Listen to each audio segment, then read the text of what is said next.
Watch the entire video, my lovely viewers, from start to finish, to get the whole thing. Without wasting much of your time, let's get right into it.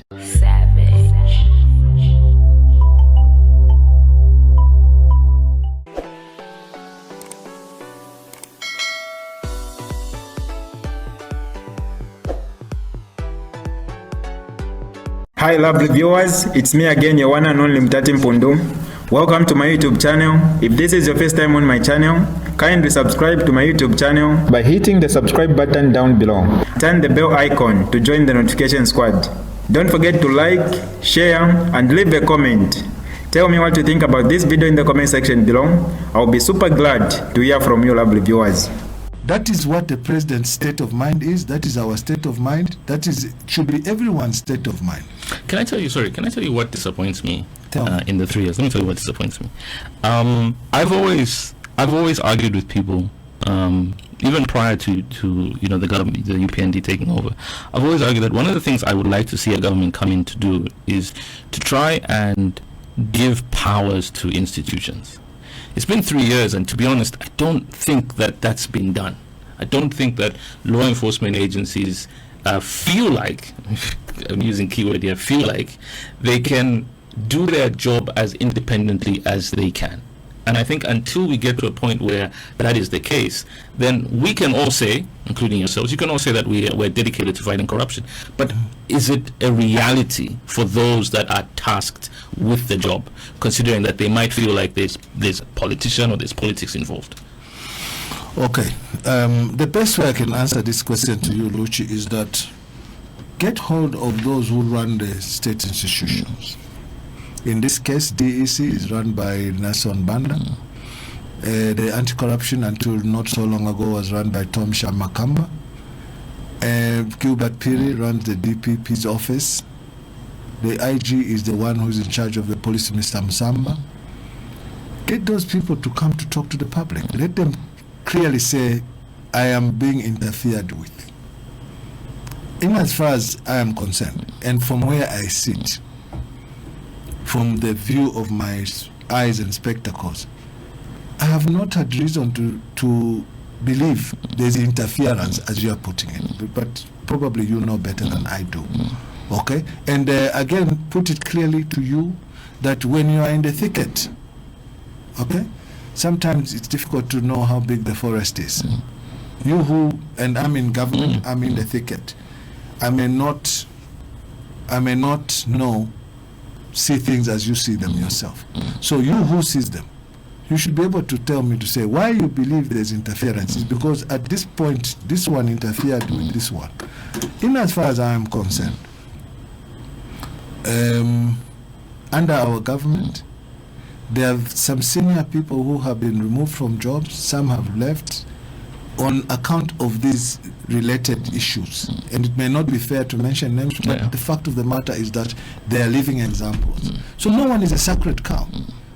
If, for instance, today, let me tell you now, Luchi, and some of these things run in the blood of somebody.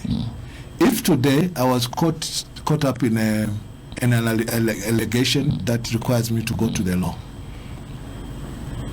the first thing I'll do is to say to my boss, can I take a sabbatical? Can I take leave so that this matter is settled away from me?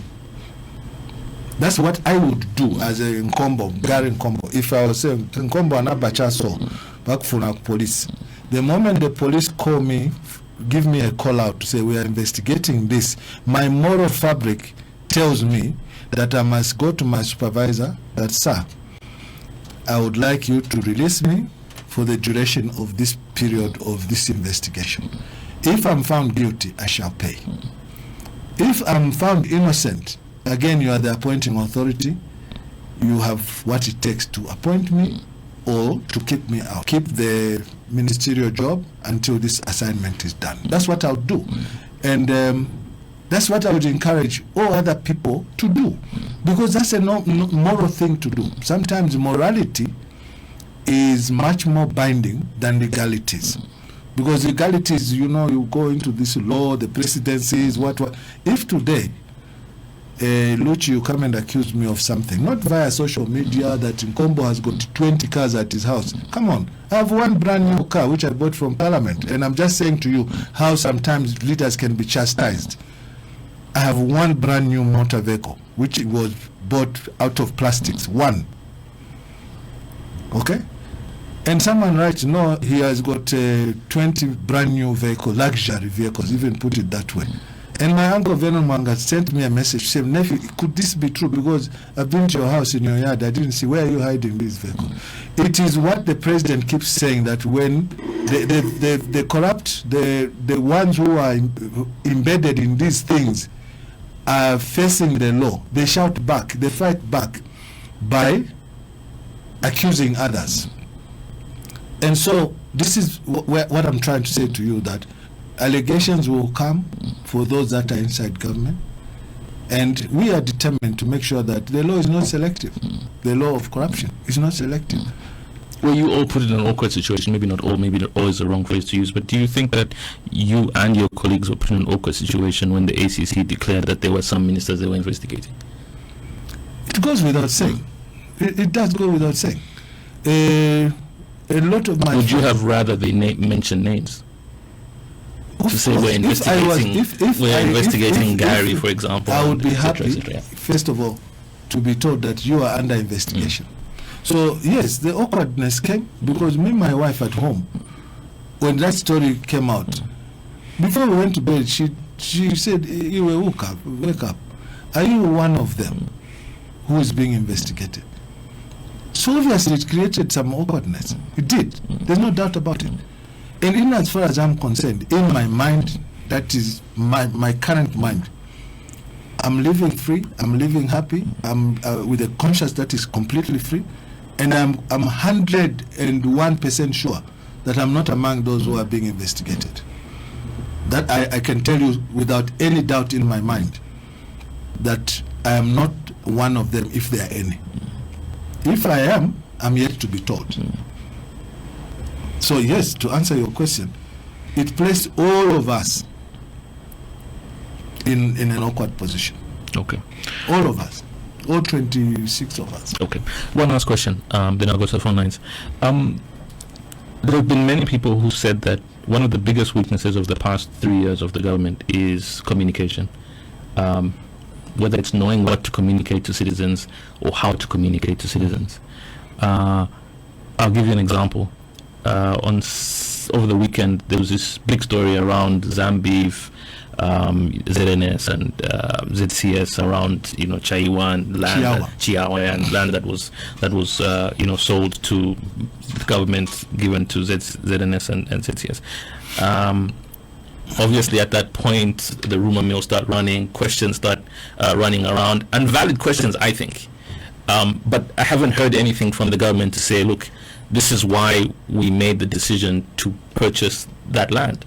Yes. Is that a huge failure on your end? No, I don't want to call it failure, Luchi. Of course, society is gullible. And what I mean is that the society can be swayed anyhow. They can be swayed anyhow. I can say, and this is why, in the Bible, and let no one dispute this, that's why in the Bible, one of the commandments there is that thou shalt not accuse your falsely.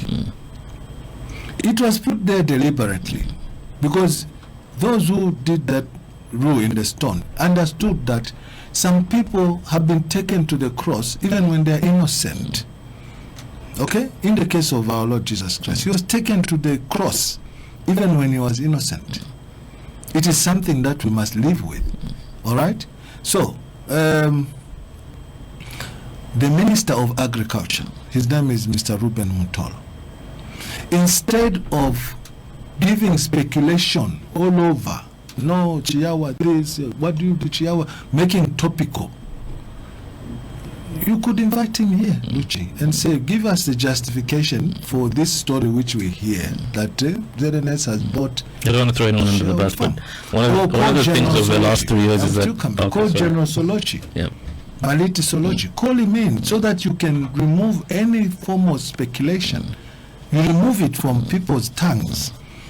And you know, lies have short legs.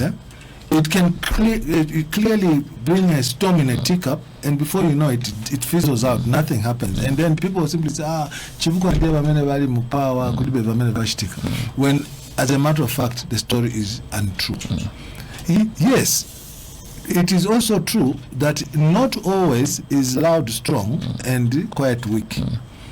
Sometimes you want to be goal-oriented, you want to deliver, and not be carried away in the storm of the noise. But there are people who are good, who are very good at echoes, noises, you know. I can give you an example, Luchi. When I was in jail in 2013, you are aware I was in jail? Yeah. How much noise did you hear from UPND? Not much. There was no noise. They were waiting for me to acquit, because at the time when I was accused of a heinous crime of murder, the whole country was not there to acquit me or to convict me. So especially in the UPND, because we are a disciplined lot, we all just kept quiet, including me who was in jail. I said, okay, we'll find there will come a time, the truth will come out. I was sent home after that. I stayed in jail. Many people may not understand that. I was an MP during the time I was in jail, having served for nearly. I went to jail in 2013. I was an MP for 8 years. There was no noise from UPND. But now the chickens have come home to roost again. Some people are proving to be very noisy. It's not strange for an MP to go to jail. I went there. I went to jail in very, what I call, indignant and unfair conditions. I went there.